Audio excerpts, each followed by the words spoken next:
welcome day again sa akong channel Delori Vlog. So akong mini vlog karong adlaw, i-flex lang nako ang Alcan Beach, ang pinakagwapo nga beach sa Sharjah.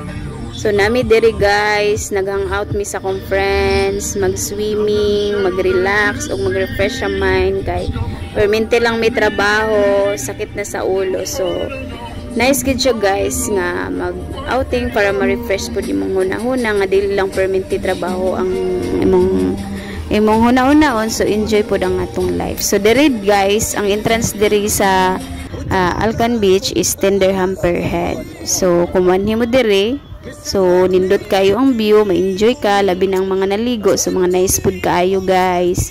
So mostly pagpunta namo karon mostly mga tourist gid ni ang kasagaran ng legendary from France, mga puting nga tao. So sabot mi sa conference picnic, so nagdala mi mga pagkaon, so daghan kami wagkaon guys, na enjoy mi og kaon unya, na enjoy pug mi kay swimming.